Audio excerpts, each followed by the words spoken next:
friends, today I'm going to be working in my garden doing a little bit of weeding and mulching my onion plants and my strawberry beds, and I thought I'd just take you along. I'm just adding some of the compost that I've gotten from the county dump. That's, as I mentioned in a previous video, that is what I use. I've not had problems with it. I know a couple of people commented to be careful with it. I've not had a problem with it, so I'm going to continue using it, but just putting some more compost down on my strawberries and then remulching them and pulling out some of the weeds, and then I'm mulching the onion plants. So I just want to show you my fruit trees, but I figured I would show you a little bit of my garden too. I just want to get out as much of the weeds as possible. Obviously everything, it's impossible. There are such tiny little weeds in here, but from what I've read, onions do not like competition, so it's good to get them as weed free as I possibly can. I've planted a whole bunch in here, and some of them were really tiny. I did buy some red onion plants from Lowe's a couple of weeks ago, but the rest of these onions are ones that I started from seed, and some of them survived and some of them did not. So I have a couple left that I did not plant, so I'm sticking them anywhere that I see an opening. Now I generally try to keep them like 3 inches apart from each other, but I might be planting some of them a little closer because I'm thinking that I will just harvest them as like a spring onion and not let them go, fully to a full size. The other thing is that I will probably pull out ones that are not as healthy looking, and those are the ones that I'll use as green onions, and everything else I'll just let them hopefully go to maturity. The weather is warming up, and I'm hoping that these really start taking off and growing. I did put fish fertilizer on them probably like a week ago, and I plan on doing that in the beginning for like every 2 weeks, and then eventually I'm not going to do it as they start getting bigger. I am really hopeful to get a good bunch of onions because we use them in our cooking a lot, and as I've mentioned in previous videos, my goal every year is to try to grow enough of something new every year that I don't have to buy. And this year I really was aiming for onions. I might not be able to get them to last, until the following year to store them, because they might not store that well. But what I've normally done is if they start going, getting soft or starting to spoil, I just chop them in a food processor and freeze them, and that way I can at least preserve them and not lose them. But at the beginning I just try to store them inside of my basement and hope that they will make it through as many months as I can get them to survive.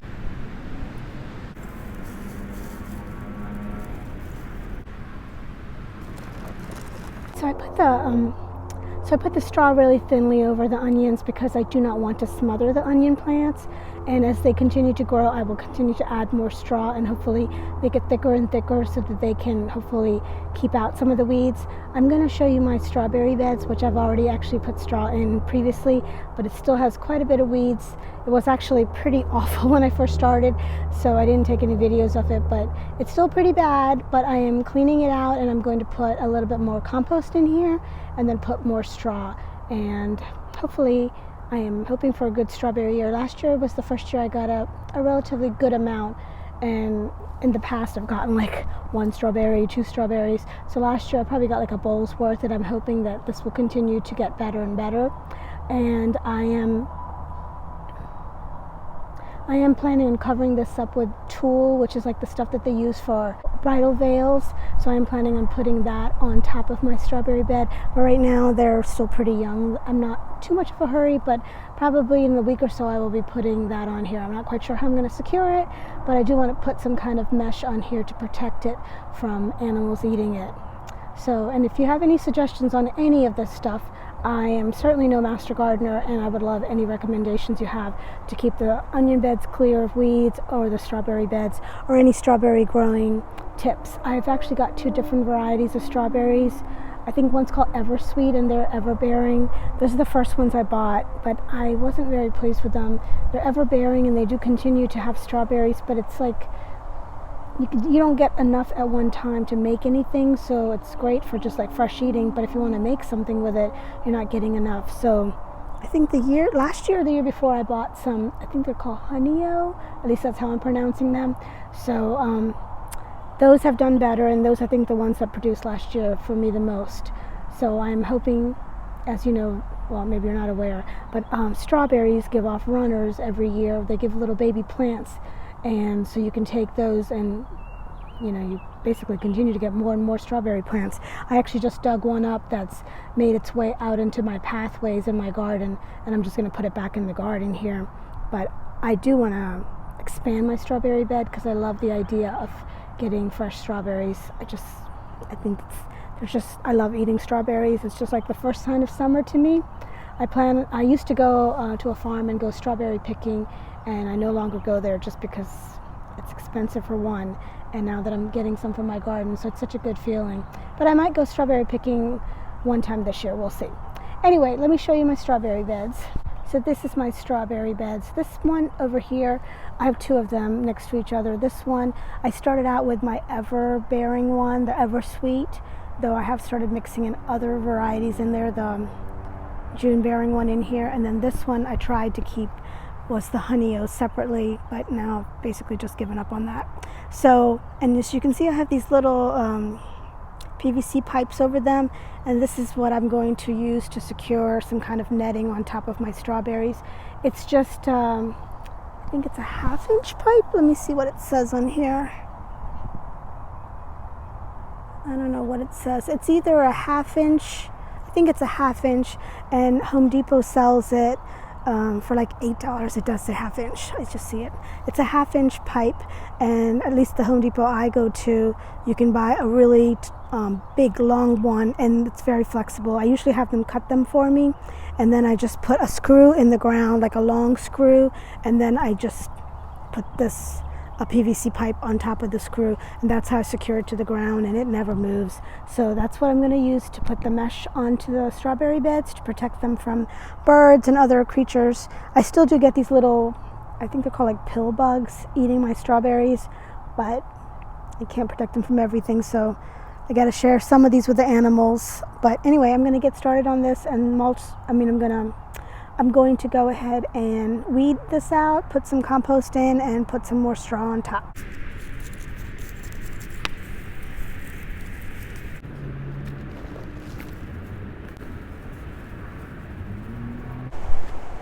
This is a white peach tree.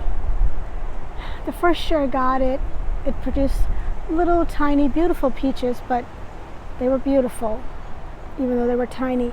But since then it's gotten nothing but problems.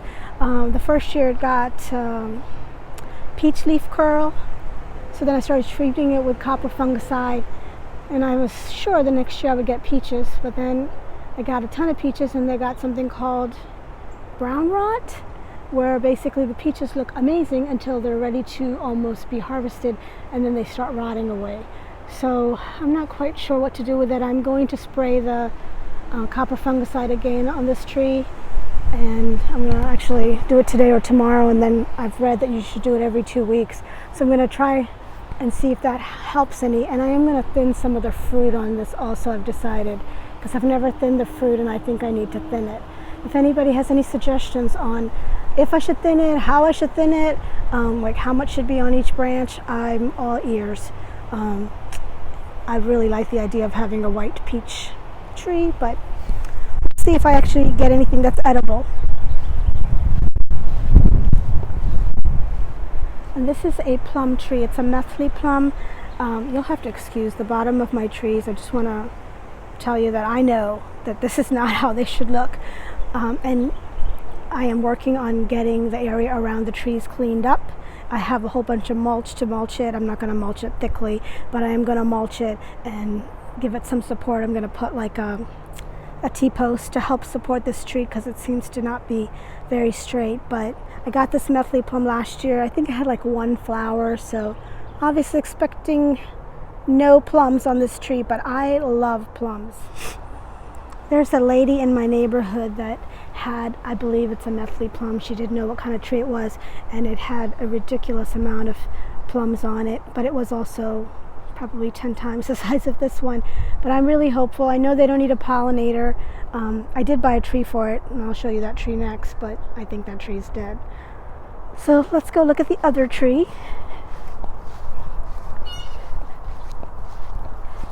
Let me see, it does still have the name on it. So it's A.U. rubrum. I don't know what it is, but the tree looks dead. But here's the deal. There is something sprouting from the bottom of the tree under the graft.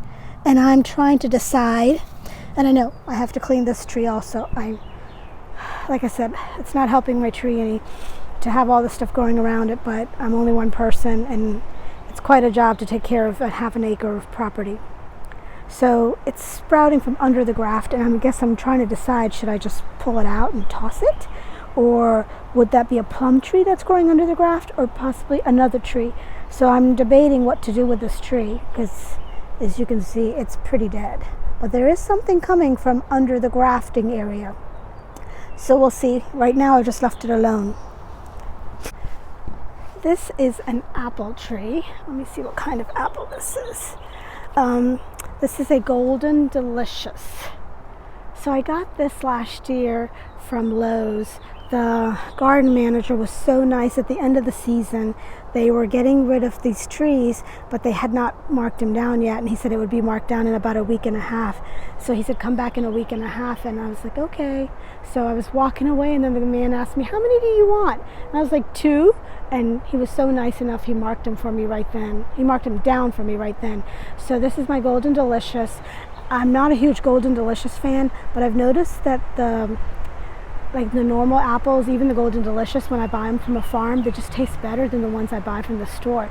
So I'm hopeful, even though I'm not a huge Golden Delicious fan, that I will actually like these Golden Delicious. But the reason I bought them is because that's the pollinator that is needed for a Fuji, or that's one of the ones that is needed. And the Lowe's only had so many apple trees, so this was the only choice I could choose of the possible pollinators. And again, I'm working on the bottom of the tree, so ignore that for now. This is my other apple tree, and on this one, as you can see, we've started getting it cleaned up at the bottom. I've got like an edge around it, and I need to clean it up, but we've had rain for a couple days, so I've not gone out here. But this is a Fuji, which is probably my favorite apple.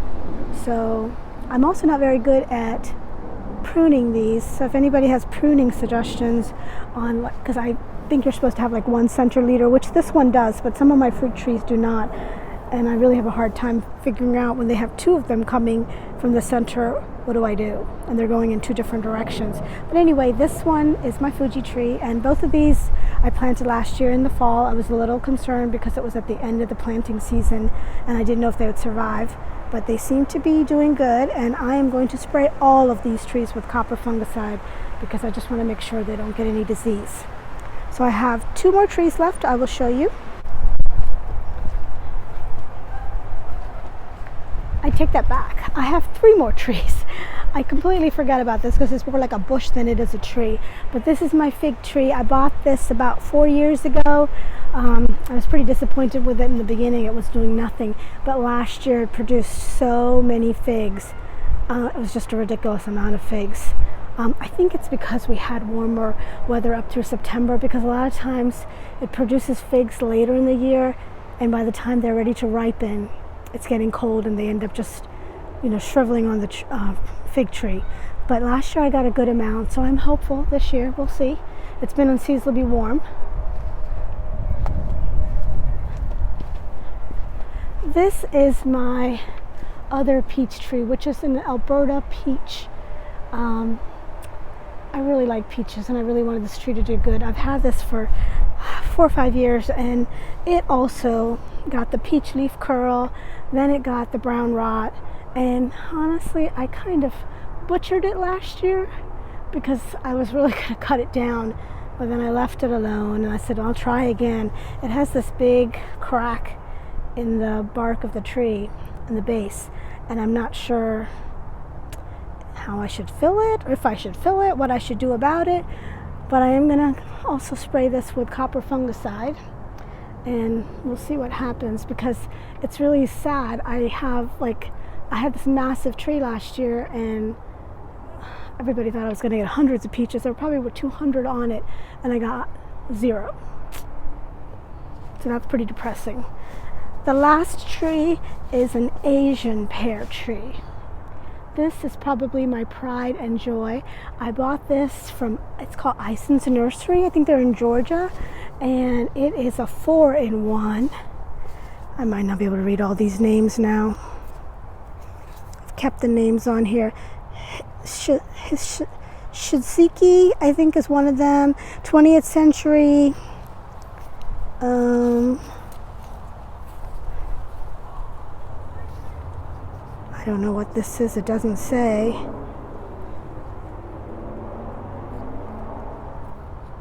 I don't know what that is. And then this is the other one. Let's see. Kujoro. I know this is upside down. Sorry about that. Oh, wait a minute. There's another name. So this is the other one. Hasui, 20th Century Shishinki, or I don't know how to say that word, but as you can see, it's already got so many buds on it. It's ridiculous how many buds are on it. I'm going to have to thin this tree too. It actually does pretty well, except the last 2 years it also started getting a disease which I read was related to or treated by the copper fungicide. I don't know what exactly it is, but that is my last tree. So I am hoping, I did get a good amount of pears from this tree last year, and I'm hoping to get some again. We were able to eat pears for a long time. My son really likes them, so we just stored them in the refrigerator and continue to eat them. And so even if the peach trees perform, you know, like they did in previous years, and the apple trees are too young, I don't expect anything from them. I'm hopeful that this will actually produce. So that's pretty much a look at my current state of my garden. It's a little bit messy, but my whole yard, if you want to pan out and see, I am also thinking of putting some raspberry bushes along that fence. I'm looking for Heritage is the brand or the type, and hopefully I can get some of them. And then I'm going to put some blackberries along the fence over there. So we'll see what happens, but I definitely would like to grow a lot more things. I just limit myself for like all my vegetables. Everything's limited to this garden, and then the fruit trees, I'm not getting any more fruit trees. I don't want to turn my yard into a crazy lady yard, so I'm trying to refrain from doing that, as much as I love gardening and having fruit trees. So I will show you on another day my front yard. I hope you enjoyed seeing my vegetable garden and a little bit of my fruit trees, and got a chance to see what I'm working on today with my mulching of the strawberry beds and my onion beds. I hope this motivates you to get out there and start a garden, whether it's small or large. Just get started, even if you just build one raised bed and get started out in your garden. If you like my video, I ask that you please press the thumbs up and subscribe to my channel. Thank you so much for watching, and I'll see you on the next video.